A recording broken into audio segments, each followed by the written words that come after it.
This is the podcast of the Daughters of Charity, in the company of charity, where we meet up with people along the road of poverty and charity, and we talk with folks that we just love to hear from. And today we have a very special guest. We are in the company of Sister Kara Davis, who Sister Liz and I are just absolutely crazy about. Isn't that right, Sister Liz? We are super stoked in every way to have Sister Kara Davis, DC, on this podcast episode. I've actually been waiting to get this interview started with her, because she is the bomb. She is daughter charity par excellence.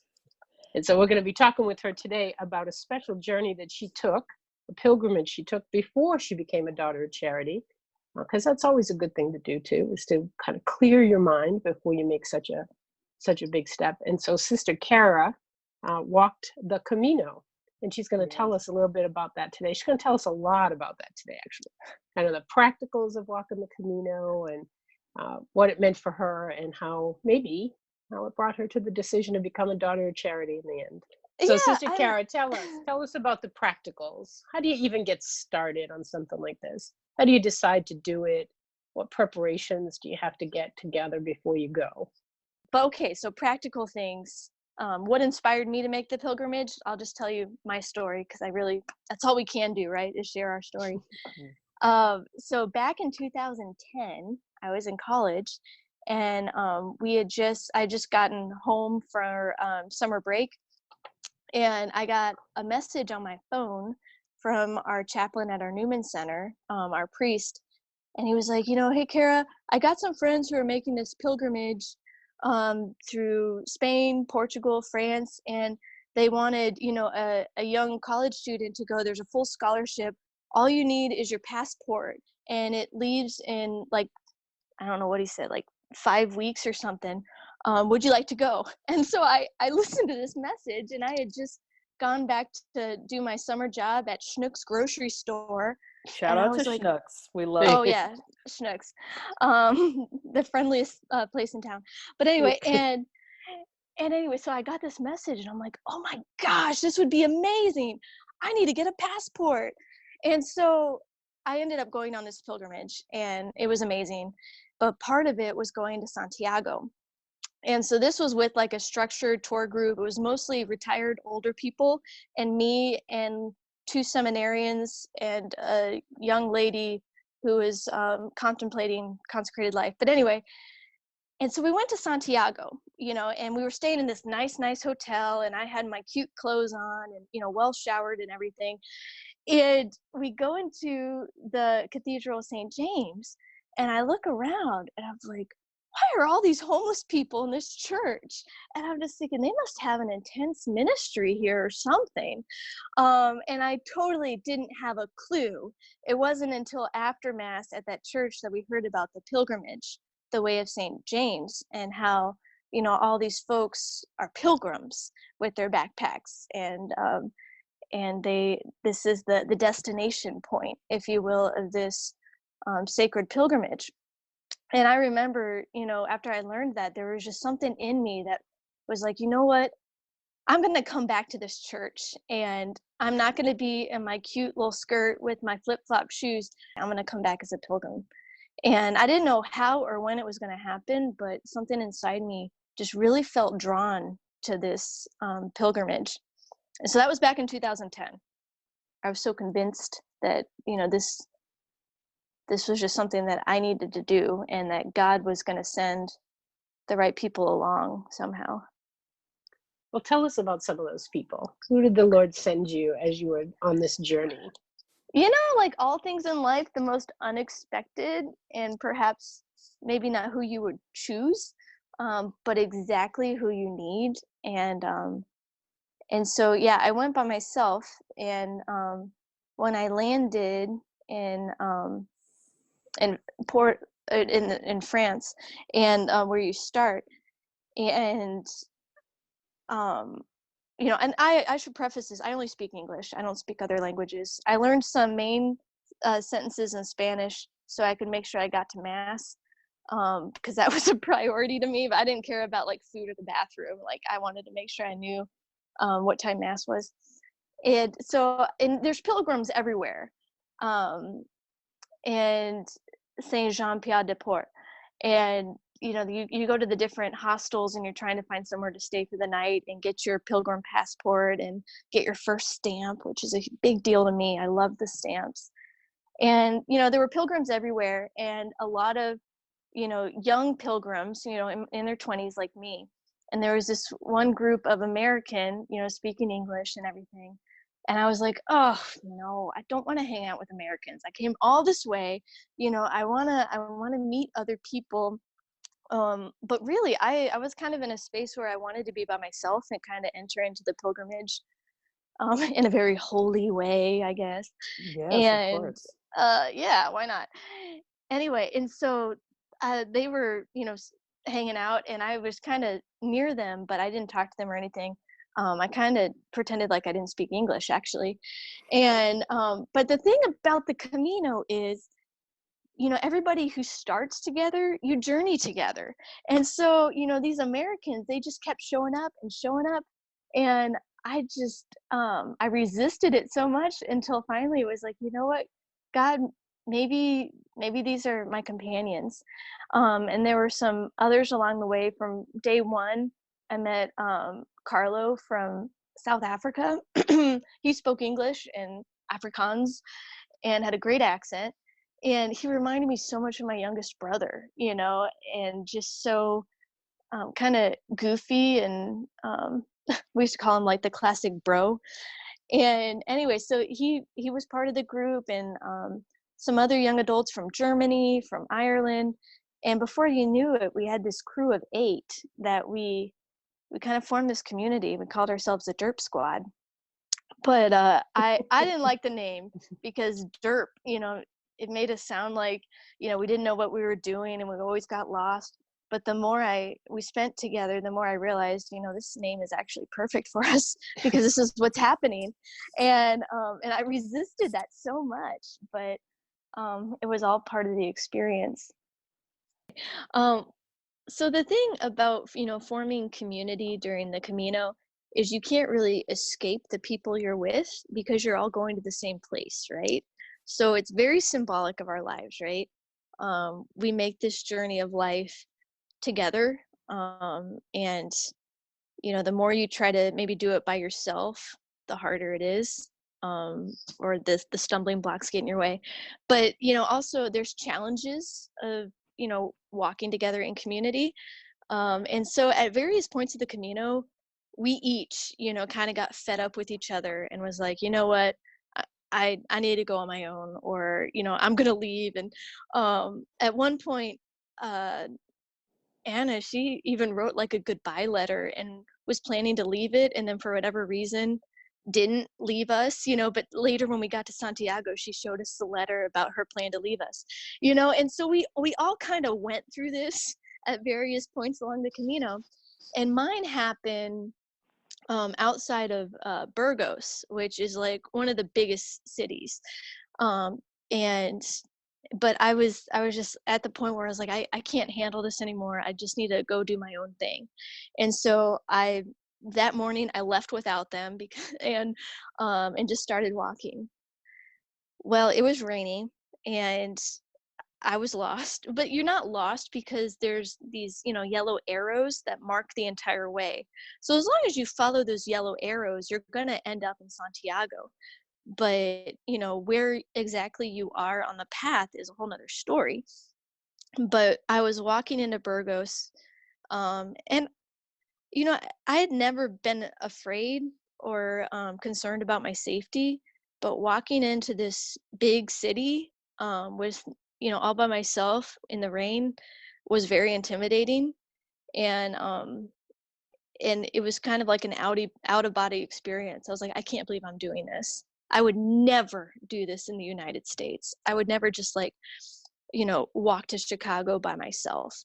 And here I am, in Burgos, and I have no idea how Burgos compares to Chicago, but that just came to my mind. Anyway, and so I was praying so hard. I was like, God, I'm afraid. I don't know where I'm going. I don't know where I'm going to sleep tonight. Um, and, just please help me. And I saw ahead of me, there was this older guy. um and you can spot the pilgrims a mile away, and I was like, he's a pilgrim. And he had a map out, and he was looking at his map, and I was like, he seems safe, kind of like a grandpa-ish kind of guy. And I looked around, and I was like, Kara, just see where he's staying, and maybe there's somewhere nearby. And so I approached him, with my English, because a lot of people did speak English. um and it turns out he was from Germany, and he was looking for a particular albergue. And at that point I was like, I don't care where I'm staying, I just need to be somewhere. And he said that there was this albergue called Emmaus, and it was somewhere around here. And he was really hoping to stay there because it was a Catholic albergue, and they had mass and prayers, and he really wanted to stay there. And I was like, that sounds awesome. And he said, but it's small and it fills up fast, so we really need to find it. And so I just followed him. I was like, Lord, I think you sent me him to help me. And so he followed his map, and we showed up at the doorstep of this small building, and knocked on the door. And we're wet, it's cold, it's rainy. And this lady welcomed us, and it was warm inside. And she said, come on in, drop your things, we've got 2 more beds left. It was perfect. And I just started crying. I was just overwhelmed with just that sense of warmth. I cried a lot. I feel like every story I tell, I've cried, but like good cries. And everything. And I just kind of dropped my bag and my wet jacket and everything. And when I was taking off my shoes, I looked over, and I saw 3 pairs of shoes that looked very familiar. And I was like, you've got to be kidding me. And so I dropped my stuff, and I ran up into the kitchen area where she said there was tea. And I ran in there, and I was like, are you kidding me? And Jacqueline, Carlo, and Anna, they looked up, and they're like, Kara, what are you doing here? And I was like, I had no words. I was like, how did you get here? They're like, it just seemed like a good place to be, and I just, to this day, I mean, this is the Camino. You cannot explain what happens on that journey. And so we just sat, we drank our tea, and they had great hot water. I took the longest shower ever. And we were just visiting, and like, I tried to leave you guys this morning, and then in the rain I was so afraid and so alone, and then I met this guy, and he brought me here, and you're here. You can't explain it. And so that evening they had mass, and they had a 24/7 adoration chapel at the albergue, where folks from the city would come and pray for pilgrims 24 hours a day. And so I went, and my derp friends, none of them are Catholic, but they would go to mass with me often. And so this night they're like, Kara, we want to go to church with you. And so we went, and I tried to explain to them, you'll see a monstrance, that's Jesus, and trying to simply explain the significance of that. And I just knelt in that chapel, and I was just crying. And I looked up, and I saw behind the monstrance they had this mural. And so on the left side it was Old Testament. You had Abraham and Moses, and then in the middle it was a New Testament. You had Jesus and the disciples on the road to Emmaus. And then on the left, on the other side, there was like modern day Spain, where you had just the people in the city. And I saw this sister in a blue habit with a blue veil in the corner. And I was like, no way. You've got to be kidding me. Why is that a daughter of charity on this mural in this church on the road to Emmaus? That's like my miracle of the Camino. And, I was blown away. I was like, I think so. And so after mass, I asked the hospitalero, I was like, Hijas de la Caridad, and I pointed, and she goes, sí, yes. And I was like, what? You've got to be kidding me. And so I just, that's a story I love to tell about. It was truly the road to Emmaus, and you you just you I can't even talk about it. You meet people along the way, and they guide you to where you need to be. They guide you to this place of belonging. And from that day forward, none of us were leaving the derps. We were like, the, this is where we're called to. These are the people that we are building community with. And then, on a deeper level for me, at the space was called Emmaus, and it was in the breaking of the bread, it was in the Eucharist, it was in the sharing at table with our tea. Like, how did you get here? I don't know how I got here. It's like, but we're here. And again, how symbolic of our lives. Often we don't know how we end up the places we do, um, but here we are. And so anyway, oh man, this is a lot for me to like relive the Camino, to share some of my stories, because that's the only way to share the Camino, is to tell stories. And so as someone who knows a little bit about your experience, I think it would be interesting for everybody to hear that you met one of the Daughters of Charity, a number of Daughters of Charity out there on the Camino during your trip. Yes, this is one of my favorite stories to tell.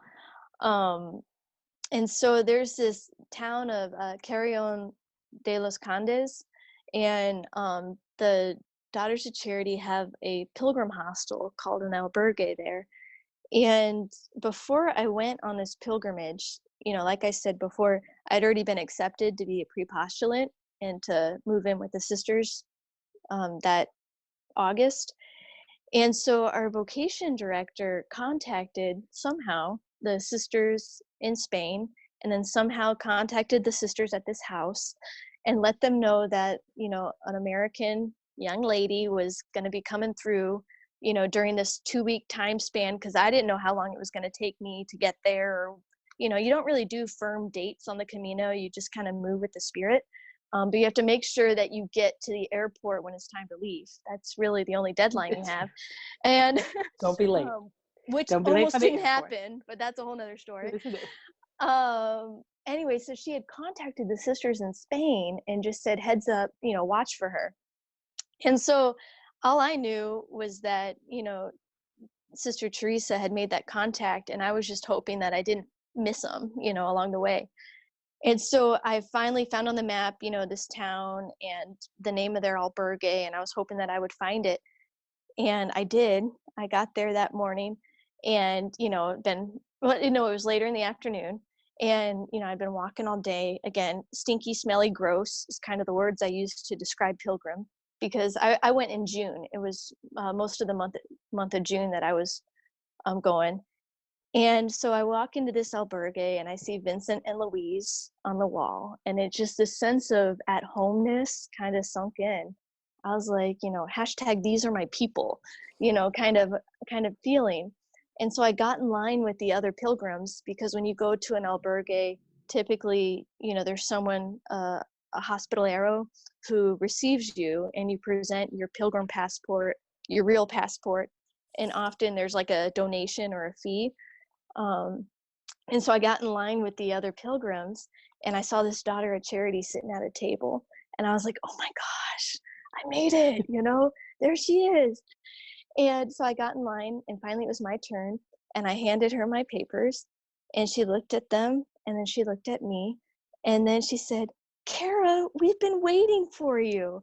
And she got up from the table, and she came around, and she gave me this big hug with the double kiss dealio. Keep in mind, I'm sweaty, stinky, gross. And she just embraces me with just this incredible love and this radical hospitality. And then she's like yelling in Spanish, and I'm imagining she's saying like, sisters, come on out, Kara's here, like kind of with that. And then before you know it, all these doors open and these Daughters of Charity pop out of nowhere. And I'm like, I was like, what are you doing? And there, maybe there are like 8 sisters or so in the house.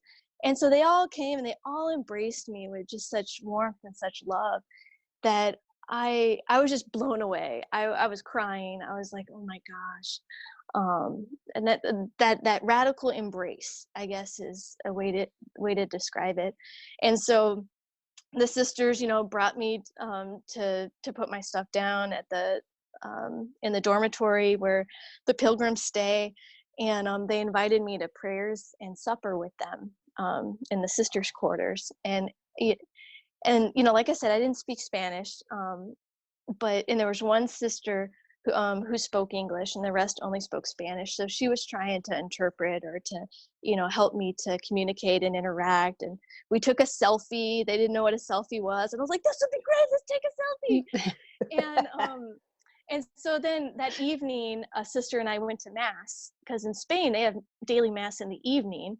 And so we went to mass and everything. And after mass, they had a special pilgrim blessing. And then you could go in the sacristy and get a stamp. Again, I'm all about the stamps. My passport was full of stamps. And so I went into the sacristy, and the priest was giving out stamps. And he looked at my passport and he was like, "Kara, you made it." And I was like, "What?" He spoke great English. He's like, "Oh yeah, the sisters came over and told us that you were coming, and so you're really serious about joining up with those girls." Like he was just so nonchalant and just so casual about it. And I was like, yeah. And he goes, "Well, I'll be praying for you." And it was just such this kind of familiar exchange that I imagine, like the sisters had gotten my picture from our vocation director, and they had shared it with him, I guess. So he knew who I was too, in this little, tiny town in Spain, that they all knew who I was and embraced me with such love. And it blew me away. And it was just kind of, it was, I don't know, it firmed up for me my call, not only as with the Daughters of Charity in the province of St. Louis, in the United States, but just the international flavor of our company, and just how the charism is universal. No matter where you go, you feel that spirit. And as someone who is just beginning to enter into that, as a pre-postulant in a few months, I was blown away, completely blown away.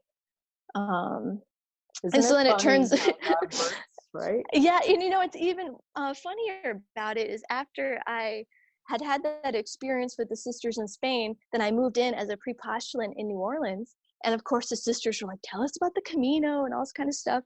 And so I tell this story, and how there was just one sister who spoke English, and they're like, "Well, what was her name?" And I was like, I think it was Sister Juana. And they're like, "Sister Juana Elizondo?" And I was like, "Maybe. Do you know her?" And they're like, "She was a superioress general, and the first non-French, and all this kind of stuff." And I was just laughing, because to me, she was just such a simple, humble daughter of charity who embraced me with that love, with that, such a familiar, "Kara, we've been waiting for you. We're so happy you're here." I had no idea that she had that leadership role in the community, long fabulous. Before I was even around. So anyway, that's one of my favorite stories to tell. Well, it's my favorite story from now on in community. It's going to be the story I tell. You would never guess this great story that Sister Kara tells. It's wonderful. But what I really like too is at the beginning of our conversation, you talked about the first time you ever went to Santiago, right? When you went into the church the first time, you saw these stinky, smelly people who you had the sense were homeless. Mm-hmm. And here, that sense, as we were saying in the beginning, it's all about the journey, of course. And now a little quotes you see about the journey, and sometimes you can think, well, they're rather sentimental. But there is a sense that the pilgrim journey isn't about making it to the church on time. Mm-hmm. It's about Yeah. what you find on the way, and the fact that your initial, because you hadn't done the journey, sees people as kind of stinky, smelly, and having no space. They're just these random people. And yet, in the end, now the sense that the journey brings you home in some way, has a destination, might not be the Mm-hmm. end point, but there is a destination. There's a place where you're going to land and feel at home and feel embraced. And to be to be welcomed by a former superior as general is just amazing. I mean, you can't be any more home than that, you know, in the sense Mm-hmm. of the internationality of the company, that no matter where you go in the world, as a daughter of charity, you're a daughter of charity. You know, it doesn't matter Mm-hmm. what position you hold, it doesn't matter. And I would think that's the lesson of the journey as well. You know, someone just in the beginning and someone who's, you know, had the highest leadership position can meet on the journey, embrace and give that journey a new purpose and a new meaning to it. You know, I think that's great. Mm-hmm. I just love that she was the one who embraced you. Classic. Classic. Yes. As a sort of maybe closing comments, and maybe you have some ideas you want to share about this, but I'm just thinking of, you know, the people out there listening. Not everybody's going to be able to go to the Camino or take off time from work, for example, to be able to do something like that, or the Appalachian Trail or whatever. But I think in my mind of finding those things or those experiences that cause a person to slow down and reflect and have an experience of pilgrimage, of journey, of those times alone in solitude, and those times of seeing nature and movement, and then those times of community. What encouragement would you have, or ideas would you have, of ways that people can live more reflectively or slowly, for example, so that they can, I don't know, have a depth of character or an experience of God that's maybe different from the everyday I get up and go to work and go home and, you know, turn on the TV or get on my phone, whatever the case may be. What would you say to sort of encourage people to have more experiences of pilgrimage or of a slowing down or of community? You don't need to go to Spain to have a Camino experience. I think that's the bottom line. Um, you There was this, you know, along the way, different artsy people write quotes or kind of um, little phrases, sometimes in English, sometimes in other languages. But along the way to Finisterre, which is right by the water, and they call it the end of the world. That is the furthest west that you can go. There was this quote that said, you know, the real Camino begins at the end. You know, and I that has stuck with me because I realized I didn't need to go to Spain to have a Camino experience. Um, that the real work of the Camino is what happens when you go back to your ordinary life. What happens when you go back to your job, when you go back to your family, when you go back to, you know, whatever you left, you go back to it. Because you do have perpetual Camino pilgrims who, you know, some people I met, they just walk back and forth. They just they go, they do the Camino, and it's their lifestyle. And I was blown away by that. And there was an attraction to that. And that's why I almost missed my plane home, because I didn't feel like I was ready to come home, because there was this sense of freedom that I experienced in just carrying a backpack and walking for 6 weeks. Um, that I was afraid to lose that freedom by going home and having a job.